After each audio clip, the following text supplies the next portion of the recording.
Hello everyone, welcome to my channel. Keep it simple but significant. I am your host Sati. Let us start today's discussion.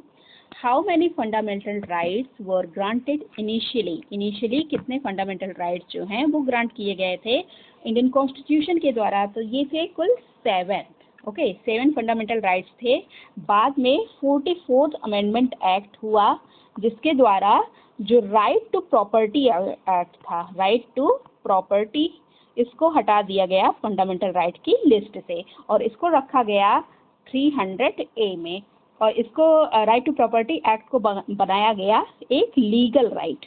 Okay legal right बनाया गया fundamental right से हटाकर. Okay next question. Which schedule of the Constitution deals with the administration of tribal areas in 4 northeastern states of Assam, Meghalaya, Tripura and Mizoram? Assam, Meghalaya, Tripura और मिजोरम इसको ATM money से याद कर सकते हैं, ATM मनी. और ये हमारे जो 6th शेड्यूल है उसमें रखा गया है. Answer is A. Which of the following are the sources of income for the urban local bodies? Urban local bodies का source of income क्या है? तो देखिए टैक्स रेवेन्यू, ग्रांट्स, लोन, ये तीनों ही है. So the answer is D. Total 6 जो urban local bodies 6 source हैं इसके इनकम के. एक है टैक्स रेवेन्यू, दूसरा ग्रांट्स, तीसरा लोन और एक है non tax revenue. Okay non tax revenue और एक है इसके साथ devolution.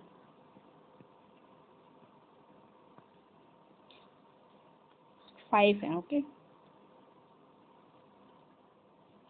Which of the following can be the chairman of permanent लोक अदालत? परमानेंट लोक अदालत का चेयरमैन होने के लिए क्या होना चाहिए?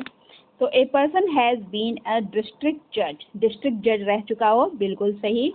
A person who has held the post of additional district जज. एडिशनल डिस्ट्रिक्ट जज भी हो सकता है.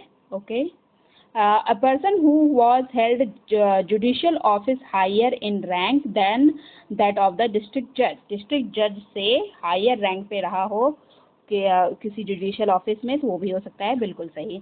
3 के तीनों ही सही है. so the answer is what? Answer is D. 1, 2 and 3. In which of the following matters does the governor has constitutional discretion? constitutional discretion मतलब संवैधानिक विवेकाधिकार की बात हो रही है. तो इसमें से कौन सा है? करेक्ट ऑप्शन पूछा है. Reservation of A bill for the consideration of the president. तो ये स्टेटमेंट आपका सही है. कोई बिल अगर किसी स्टेट में पास होता है, स्टेट असेंबली के द्वारा कोई बिल पास किया जाता है, तो गवर्नर अपने पास रख सकता है कि वो कंसिडरेशन के लिए भेजेगा प्रेसिडेंट के पास. ये स्टेटमेंट बिल्कुल सही है. Recommendation for the imposition of the president rule in the state. State में प्रेसिडेंट रूल लगाना है तो उसको रिकमेंड करेगा. ये बिल्कुल ठीक है. Seeking information from the chief minister with regard to the administration and legislative matter of the state. State में एडमिनिस्ट्रेशन और लेजिस्लेटिव मैटर्स पे वो इंफॉर्मेशन ले सकता है चीफ मिनिस्टर से. ये भी बिल्कुल ठीक है. सारे के सारे करेक्ट हैं. So the answer is D, all of the above. Which of the following are correct with respect to cabinet committee? Cabinet committee के लिए कौन सा स्टेटमेंट है जो करेक्ट है? करेक्ट ऑप्शन पूछ रहा है. They are extra constitutional in emergence. बिल्कुल एक्स्ट्रा कॉन्स्टिट्यूशनल होते हैं. They are 2 types standing and ad hoc. ये भी बिल्कुल ठीक है. They are set up by the prime minister. ये भी ठीक है. Their membership varies from 3 to 14. नहीं, ये स्टेटमेंट गलत है. ओके 3 to 8, 14 नहीं, 3 to 8 वेरी कहते हैं. ये स्टेटमेंट आपका गलत है. तो इसमें करेक्ट ऑप्शन है 1, 2 and 3 only. Which of the following statement are correct with respect to prime minister? Prime minister के लिए कौन सा स्टेटमेंट है जो करेक्ट है? He recommends person who can be appointed as minister by the president. ये recommend करता है, बिल्कुल प्रेसिडेंट को रिकमेंड करता है कि इस व्यक्ति को ये कोई सी मिनिस्ट्री दे दो. बिल्कुल ठीक है. He presides over the meeting of council of ministers. Yes. ये काउंसिल ऑफ मिनिस्टर्स की जो मीटिंग होती है उसकी अध्यक्षता करता है। He can bring about the collapse of council of minister by resigning from office. अपना रिजाइनेशन दे देता है तो वो कोलैप्स करवा देता है काउंसिल ऑफ मिनिस्टर्स को। ये स्टेटमेंट भी सही है, so the answer is D, all of the above. Which one of the following items subject belongs to the concurrent list of the 7th schedule of the Indian Constitution? 7th है ये, okay, 7th schedule of the Indian Constitution।